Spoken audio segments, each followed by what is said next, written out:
राधे राधे सभी कृष्ण भक्तों को जय श्री कृष्ण श्री हरिदास। आप सब कैसे हैं? आशा करती हूँ कि आप सभी अच्छे होंगे। आज मैं आप सभी के साथ अपने ठाकुर जी का डेली रूटीन शेयर करूँगी।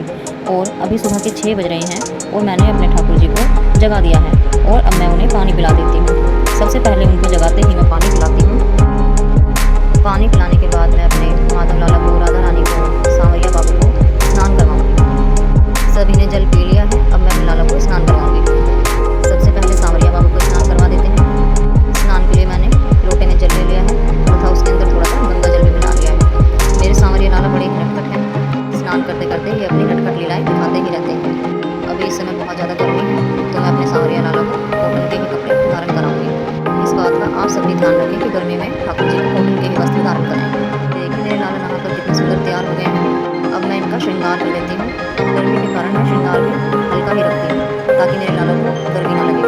आप सभी इस बात का ध्यान रखें कि ठाकुर जी को गर्मी में हल्के ही वस्त्र धारण कराएं। माधव लाला को स्नान करा देते हैं। ये भी छोटे से मेरे नटखट लाला हैं, बड़ी शरारत करते हैं। सुंदर सुंदर वस्त्र धारण करा देती हूँ। मेरी लाडली दूध आ रही है स्नान करने की, उन्हें भी स्नान करा देते हैं और सुंदर सुंदर वस्त्र धारण कराएंगे।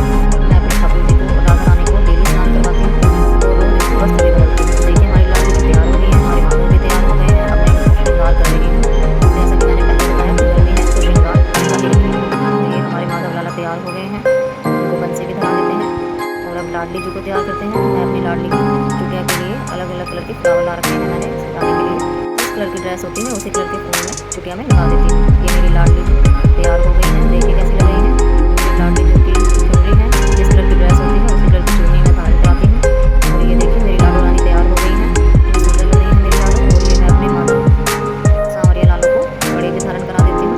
मेरे सांवरिया लाला बड़े ही नटखट हैं, ये अपनी लीलाएं वेडिंग करते ही रहते हैं। और अब मैं अपने प्यारे सांवरिया लाला को मोर पंख भी धारण करा देती हूँ। देखिए कितने प्यारे लग रहे हैं मेरे सांवरिया लाला। ये मैं अपनी लाडली जो को चंद्रिका धारण करा देती हूँ। देखिए हमारी लाडली जो कितनी प्यारी लग रही हैं। मैं अपनी राधा रानी की और माधव लाला की, सांवरिया लाला की रोज़ शाम को नज़र भी उतारती हूँ। आप सभी दर्शन कीजिए, देखिए और बताइए कैसा श्रृंगार हुआ है मेरे लाला और लाली का। आप ही बताएं कितने सुंदर लग रहे हैं, कितने मनमोहक, कितने प्यारे। ये मेरे सांवरिया लाला हैं, ये मेरे माधव लाला हैं, ये मेरी लाडली जो हैं। देखिए श्रृंगार होकर कितने प्यारे, कितने अद्भुत लगते हैं। आज योगिनी एकादशी है और एकादशी के दिन मैं अन्न का भोग नहीं लगाती हूँ, इसलिए आज मैं फ्रूट्स का ही भोग लगाऊंगी अपने ठाकुर जी को। मैं अपने माधव लाला को, राधा रानी को और अपने सांवरिया लाला को सिर्फ फलाहार ही करवाऊंगी आज। आप सभी एकादशी के दिन अन्न का भोग ना ही लगाएं, सिर्फ फलाहार ही करवाएं। और एकादशी के दिन चावलों का भी, चावल को सेवन नहीं करना चाहिए, चावलों का सेवन आज के दिन नहीं करना चाहिए। क्या आप भी एकादशी का व्रत रखते हैं? कमेंट में मुझे भी आप बताना कि आप लोग भी एकादशी का व्रत करते हैं। और अगर आप करते हैं तो आप ठाकुर जी को एकादशी के दिन किस चीज़ का भोग लगाते हैं? देखिए मैं तो अपने ठाकुर जी को फलाहार ही कराती हूँ एकादशी के दिन। और अब बज गए हैं दोपहर के 12, तो मैं अपने ठाकुर जी का सारा श्रृंगार उतार दूँगी, क्योंकि दोपहर के समय मैं थोड़ी देर उनको सुला देती हूँ। दोपहर के समय मैं उनके वस्त्र नहीं बदलती हूँ, बस उनके श्रृंगार का सारा सामान उतार कर एक तरफ कर देती हूँ और उन्हें सुला देती हूँ। देखिए दोपहर के समय जैसे आप और हम सभी को आराम करने की आवश्यकता होती है, ऐसे हम अपने ठाकुर जी को भी हमें दोपहर में थोड़ी देर शयन कराना चाहिए। और आपने देखा भी होगा कि हर मंदिरों में 12 से 4 बजे तक मंदिर के कपाट बंद हो जाते हैं। ये मेरे ठाकुर जी आ गए हैं अपने बेड पर और ये मेरी राधा रानी भी आ गई है। अब मैं इन्हें शयन करवाऊंगी। मेरे सांवरिया लाला भी आ गए हैं। देखिए मैं भी 12, साढ़े 12 बजे से लेकर शाम के 4 बजे तक, साढ़े 4 बजे तक अपने लाला को आराम से शयन करवाती हूँ। और जैसा कि मैंने आपको पहले भी बताया कि मैं दोपहर के समय में अपने लाला और लाली की ड्रेस चेंज नहीं करती हूँ। रात को सोते समय ही इनको मैं नाइट ड्रेस पहनाती हूँ। देखिए कितनी बार ऐसा होता है कि लाला का, लाली का मन नहीं है शयन करने का, तो मैं उन्हें थोड़ी देर के लिए बैठाकर टीवी दिखा देती हूँ या फिर उनके खिलौने उनके पास रख देती हूँ खेलने के लिए। देखिए सच्चे मन से माने तो सब कुछ है और ना माने तो कुछ भी नहीं। और सच मानिए ठाकुर जी अपने आप ही सब चीज़ों का संकेत देते हैं कि उन्हें कब शयन करना है, कब खेलना है, कब टीवी देखना है। और अब बज गए हैं शाम के 4:30, मैं लाला को जगा देती हूँ। लाला को बड़े प्यार से सहलाते हुए जगाएं। राधा रानी को भी जगा देती हूँ। ये लाडली जो जाग गई हैं, ये मेरे माधव लाला जाग गए हैं और अब मेरे नटखट सांवरिया बाबू भी जाग गए हैं। और अब मैं इन सभी को पानी पिला दूँगी। देखिए गर्मी इतनी ज़्यादा है कि पानी तो बार बार पिलाते ही रहें। ये मैं लाला के लिए छोटी सी मटकी लाई थी ताकि इसमें पानी ठंडा रहे। और ये मैं अपनी लाली को पानी पिला देती हूँ, अपने माधव लाला को पानी पिला देती हूँ और अपने सांवरिया लाला को भी पानी पिला देती हूँ। चलिए अब सभी ने पानी पी लिया है, सोकर उठे हैं तो भूख तो लगी ही होगी, सेब का भोग लगा देते हैं। जैसे कि मैंने आपको बताया था कि आज एकादशी है तो अन्न का भोग मैं नहीं लगाऊंगी, इसीलिए मैं लाला को फलाहार ही करवाऊंगी एकादशी के दिन। आप चाहें तो किसी भी फ्रूट्स का भोग लगा सकते हैं, केले का, सेब का, आम का। और अब बज गए साथ। अब मेरा शाम की जोत जलाने का समय हो चुका है। ये हमने लाला के लिए दूध ले आए हैं और हम शाम की पूजा की तैयारी करेंगे। सबसे पहले मैं जोत जगाऊंगी। जोत जगाने के बाद हम आरती कर लेंगे और ये लाला के लिए मैं अब थोड़ा सा प्रसाद रख लूँगी। दूध के साथ आप लाला को ड्राई फ्रूट्स का, किसी भी ड्राई फ्रूट्स का भोग लगा सकते हैं। काजू, किशमिश, बादाम, अखरोट, किसी भी चीज़ का भोग लगा सकते हैं आप।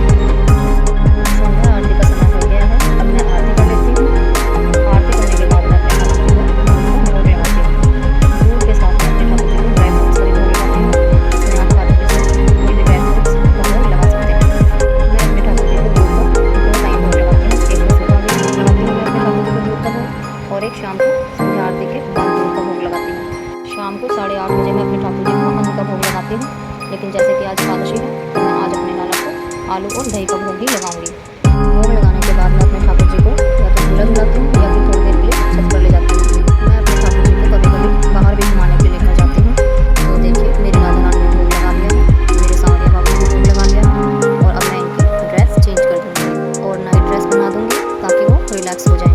सुलाने से पहले मैं इनका सारा श्रृंगार निकाल दूँगी।